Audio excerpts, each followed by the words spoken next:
अच्छा, जितनी जी माता बैठी है ना, इनको सास बनने की बड़ी जल्दी पड़ती है। हाँ। बेटे का जन्म हुआ नहीं कि उसी दिन से ख्वाब देखने शुरू कर जाती है, अब मैं सास बनूंगी, मेरे बेटे का ब्याह होगा, फिर हुक्म चलाऊंगी, पैर दबाऊंगी। है, देखती हैं नहीं सपने? क्यों माता जी, सही बात है कि नहीं? सास का मतलब क्या होता है? क्या होता है? जो सांस ना लेने दे वही सास, 24 घंटे किसी ना किसी काम में लगाए रखे, ये कर वो कर, वही सास। लेकिन सास भूल जाती है कि मैं भी कभी बहू थी। है? एक गांव में नया नया ब्याह हुआ एक,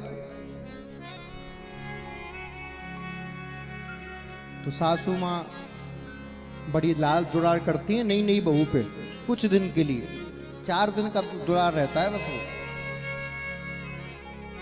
तो जो दहेज में बेड आया था ना, उसी पर सासू माँ बैठी और टीवी देख रही। हाँ, बहू से कहा जरा मेरे लिए जल लेकर आओ। बहू जल लेकर आई तो सासू माँ बोली, अच्छा बहू एक बात बता, मैं तो यदि तेरे डबल बेड पे बैठी हूं, तू कहाँ बैठेगी? क्या मेरे बराबर में बैठेगी?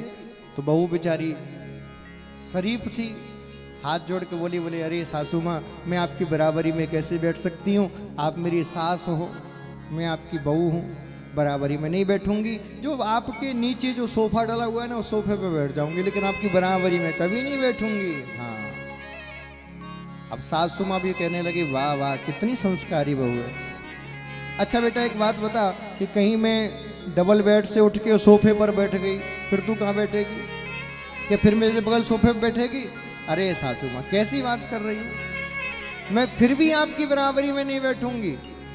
जैसे ही आप सोफे पे बैठोगी, मैं सोफे से उतर जाऊंगी और नीचे जमीन में कालीन बिछा कर और कालीन पर बैठ जाऊंगी, लेकिन आपकी बराबरी नहीं बैठूंगी। सासू माँ कहने लगी तो कुछ ज्यादा ही संस्कारी है। अच्छा बेटा एक बात बता कि कहीं मैं सोफे से उतर कर कालीन पर बैठ गई, फिर तू कहाँ बैठेगी? जरा बता तो सही। तो बहू बोली, सासू माँ फिर भी मैं आपकी बराबरी नहीं करूंगी।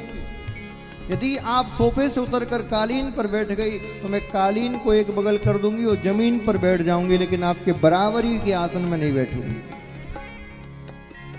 अब कोच की सासू माँ कहने लगी, बहू तो बड़ी महाराज संस्कारी है, थोड़ी और परीक्षा लो।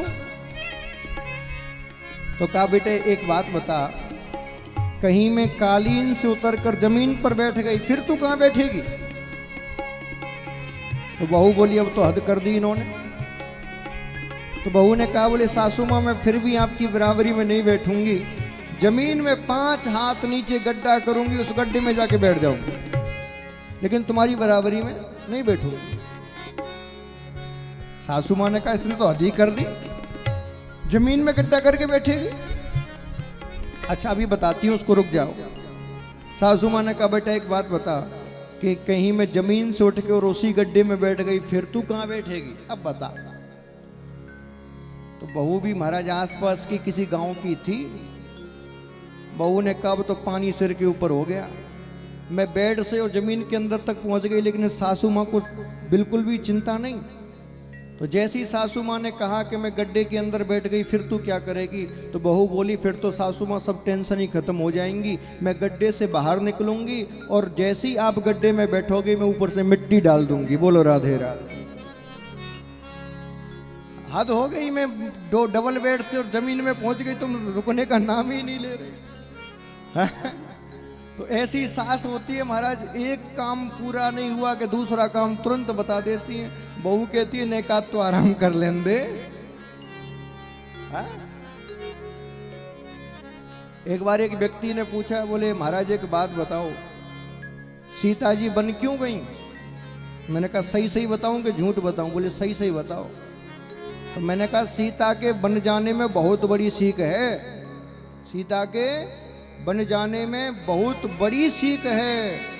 घर में 3-3 सास हो तो फिर जंगली ठीक है, एक सास तो जीने नहीं देती, 3 के मारे तो जाने हालत खराब है जाए हमारा। तो जंगल ही ठीक है।